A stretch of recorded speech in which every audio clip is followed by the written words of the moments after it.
ഈ സർക്കാരിന്റെ കാലത്ത് ലാഭകരമായ ഏക സ്ഥാപനം എന്ന് പറയുന്നത് നമ്മുടെ തൈക്കണ്ടി ഫാമിലി മാത്രമാണ്. തൈക്കണ്ടി ഫാമിലി എന്ന് പറഞ്ഞാൽ നമ്മുടെ പിണറായി വിജയന്റെ കുടുംബം മാത്രമാണ് ഈ 8 വർഷക്കാലത്തിനിടയിൽ ലാഭകരമായി വന്നിട്ടുള്ള ഏക സംരംഭം. അവരുടെ സംരംഭമൊക്കെ വലിയ മെച്ചാണ്. രാജ്യത്തെ ഏറ്റവും പ്രധാനപ്പെട്ട ലാഭകരമായ IT കമ്പനി ഏതാ? നമ്മൾ വിചാരിക്കുക ഇൻഫോസിസ് ആണ്. നല്ല ഏറ്റവും ലാഭകരമായി പ്രവർത്തിക്കുന്ന IT കമ്പനി എന്ന് പറയുന്നത് എക്സാലോജിക്കാണ്. സത്യം പറഞ്ഞാൽ കേരളത്തിലെ എല്ലാ മനുഷ്യന്മാർക്കും, കുടുംബസ്ഥരായ മുഴുവൻ മനുഷ്യന്മാർക്കും മാതൃകയാക്കാവുന്ന ഒരാളാണ് ശ്രീ പിണറായി വിജയൻ, അല്ലേ? ഇപ്പൊ സാധാരണ കുടുംബസ്ഥർ എന്ന് പറഞ്ഞാൽ അവരുടെ പരമാവധി കരുതലും മകനോടും മകളോടും അവസാനിച്ചു. അദ്ദേഹത്തിന്റെ ഒരു പ്രത്യേകത എന്ന് പറഞ്ഞാൽ അങ്ങനെ അവസാനിക്കത്തില്ല. മകന്റെ ഭാര്യയുടെ പിതാവിനോട് വരെ ആ കരുതലും ആ സ്നേഹവും ഉള്ള ഒരു നല്ല മനുഷ്യനാണ് ശ്രീ പിണറായി വിജയൻ. അദ്ദേഹം ഒരു നല്ല കുടുംബനാഥനും ഒരു മോശം മുഖ്യമന്ത്രിയുമാണെന്ന് ഞാൻ എപ്പോഴും പറയും. ഈ നാട്ടിലെ മനുഷ്യന്മാരെല്ലാം ഇങ്ങനെ കുടിച്ച് സർക്കാരിനെ സേവിച്ചിട്ടും ആ മേഖലയെ പോലില്ല. എനിക്കിപ്പോഴും മനസ്സിലായില്ല ബഹുക്കും എങ്ങനെ ഇവർക്ക് നഷ്ടത്തിലാക്കാൻ പറ്റുന്നത്. ഓരോ സ്ഥാപനങ്ങളും എങ്ങനെ നഷ്ടത്തിലാക്കണമെന്നതിനെ പറ്റി ഗവേഷണം നടത്തിക്കൊണ്ടിരിക്കുന്ന ഒരു സർക്കാരാണ്. കേരളം കണ്ടതിൽ ഏറ്റവും മോശം മുഖ്യമന്ത്രിയും കേരളത്തിലെ ഏറ്റവും നല്ല കുടുംബനാഥനും പിണറായി വിജയൻ തന്നെയാണ്. ഇതെൻ്റെ വാക്കുകളല്ല.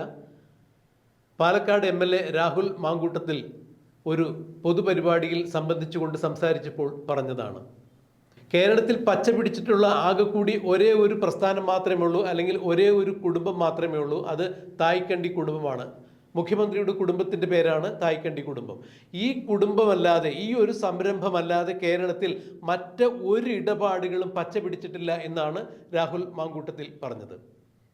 സാധാരണ കുടുംബനാഥന്മാർക്കൊക്കെ തങ്ങളുടെ മക്കളുടെ കാര്യത്തിലും അല്ല എന്നുണ്ടെങ്കിൽ കുടുംബത്തിൻ്റെ കാര്യത്തിലൊക്കെ വളരെ ശുഷ്കാന്തിയായിരിക്കും. അവർ നല്ല രീതിയിൽ ജീവിക്കാൻ വേണ്ടി ഏതറ്റം വരെയും കഷ്ടപ്പെടുവാനും അധ്വാനിക്കുവാനും കുടുംബനാഥന്മാർ തയ്യാറായിരിക്കും. എന്നാൽ പിണറായി വിജയനെ സംബന്ധിച്ചിടത്തോളം അദ്ദേഹം കേരളം കണ്ട ഏറ്റവും നല്ല ഒരു കുടുംബനാഥനാണ്.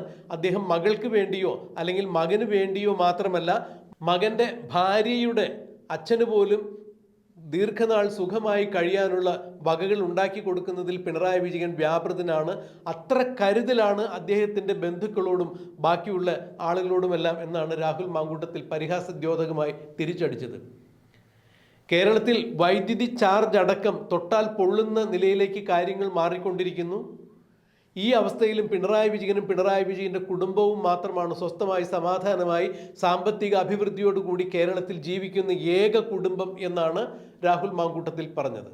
ബാക്കി എല്ലാവരും കണ്ണീരൊഴുക്കി തേരാപാരം നടക്കുന്നു, ജീവിക്കാൻ പറ്റാത്ത സാഹചര്യമായിരിക്കുന്നു കേരളത്തിൽ. പക്ഷേ മുഖ്യമന്ത്രി പിണറായി വിജയനും പിണറായി വിജയൻ്റെ കുടുംബത്തിനും സുഖലോലുപതയിൽ ജീവിക്കാൻ സാധിക്കുന്നു. ഇതാണ് മുഖ്യമന്ത്രിയുടെ ഭരണത്തിന് കീഴിലുള്ള ഏറ്റവും വലിയ വ്യത്യാസവും. മുഖ്യമന്ത്രി എന്ന കുടുംബനാഥനെ ഞാൻ വാനോളം പുകഴ്ത്തുന്നു. പിണറായി എന്ന കുടുംബനാഥനെ കേരളം മാതൃകയാക്കേണ്ടതാണ്. തൻ്റെ മക്കൾക്കും കുടുംബത്തിനും ബന്ധുക്കൾക്കുമെല്ലാം വേണ്ടി കരുതലോടുകൂടി ജീവിക്കുന്ന വലിയൊരു കുടുംബനാഥൻ തന്നെയാണ് പിണറായി വിജയൻ. അതുകൊണ്ട് കേരളീയരെല്ലാവരും കുടുംബനാഥൻ എന്ന രീതിയിൽ പിണറായി വിജയനെ മാതൃകയാക്കണം. എന്നാൽ കേരളം കണ്ട ഏറ്റവും നിലവാരം കുറഞ്ഞ മുഖ്യമന്ത്രി, മോശം മുഖ്യമന്ത്രി ആരാണെന്ന് ചോദിച്ചാൽ ഞാൻ അത് പിണറായി വിജയൻ തന്നെയാണ് എന്ന് പറയും എന്നാണ് രാഹുൽ മാങ്കൂട്ടത്തിൽ ഒരു പൊതുപരിപാടിയിൽ സംബന്ധിച്ചുകൊണ്ട് സംസാരിച്ചപ്പോൾ വ്യക്തമാക്കിയത്.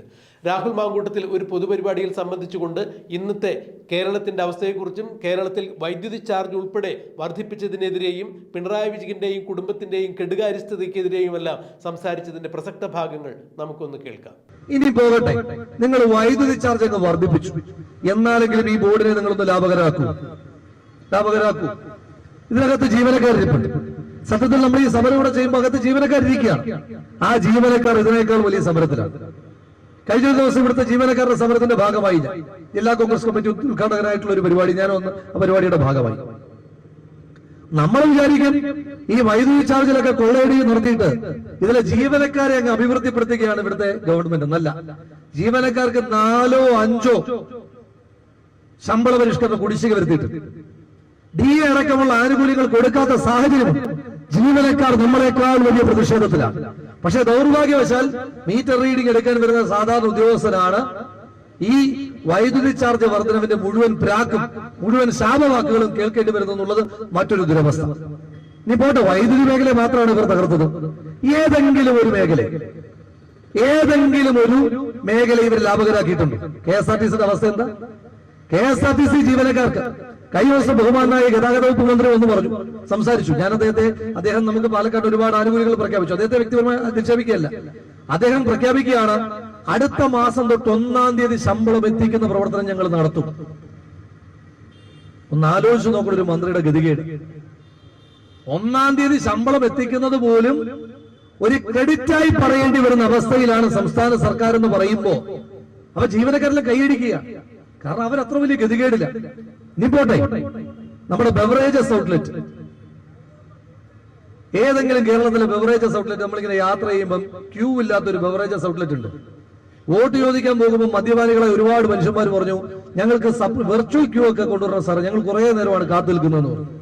ഒരുപാട് പേര് പറഞ്ഞു. അവരുടെ ആശങ്ക അവർ പറയുകയാണ്, ഞങ്ങൾക്ക് വെർച്വൽ ക്യൂ, ഓൺലൈൻ ബുക്കിംഗ് ഒക്കെ ഏർപ്പെടുത്തണം, ഞങ്ങൾ എത്ര മണിക്കൂറുകളാണ് ക്യൂ നിൽക്കുന്നതെന്ന് പറഞ്ഞു. സംഭവം ശരിയാണ്. ഈ പാലക്കാട് നമ്മൾ യാത്ര ചെയ്യുമ്പോൾ ഇവിടുത്തെ എല്ലാ ബെവറേജ് ഔട്ട്ലെറ്റിലും നീണ്ട ക്യൂ ആണ്, അല്ലേ? വലിയ ക്യൂ ആണ്. അപ്പൊ നമ്മൾ വിചാരിക്കും ആ ബെവ്കോ ലാഭകരമാണ്. ഏതാണ്ട് 2000 കോടി രൂപ അത് കടത്തില്ല. ഈ നാട്ടിലെ മനുഷ്യന്മാരെല്ലാം ഇങ്ങനെ കുടിച്ച് സർക്കാരിനെ സേവിച്ചിട്ട് ആ മേഖലയെ പോലില്ല. എനിക്കിപ്പോഴും മനസ്സിലായില്ല ബെവ്കോ എങ്ങനെ ഇവർക്ക് നഷ്ടത്തിലാക്കാൻ പറ്റുന്നത്. ഓരോ സ്ഥാപനങ്ങളും എങ്ങനെ നഷ്ടത്തിലാക്കണമെന്നതിനെ പറ്റി ഗവേഷണം നടത്തിക്കൊണ്ടിരിക്കുന്ന ഒരു സർക്കാരാണ്.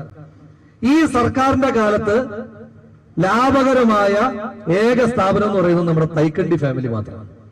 തൈക്കണ്ടി ഫാമിലി എന്ന് പറഞ്ഞാൽ നമ്മുടെ പിണറായി വിജയന്റെ കുടുംബം മാത്രമാണ് ഈ 8 വർഷക്കാലത്തിനിടയിൽ ലാഭകരമായി വന്നിട്ടുള്ള ഏക സംരംഭം. അവരുടെ സംരംഭമൊക്കെ വലിയ മെച്ചാണ്. രാജ്യത്തെ ഏറ്റവും പ്രധാനപ്പെട്ട ലാഭകരമായ IT കമ്പനി ഏതാ? നമ്മൾ വിചാരിക്കുക ഇൻഫോസിസ് ആണ്. നല്ല ഏറ്റവും ലാഭകരമായി പ്രവർത്തിക്കുന്ന IT കമ്പനി എന്ന് പറയുന്നത് എക്സാലോജിക്കാണ്.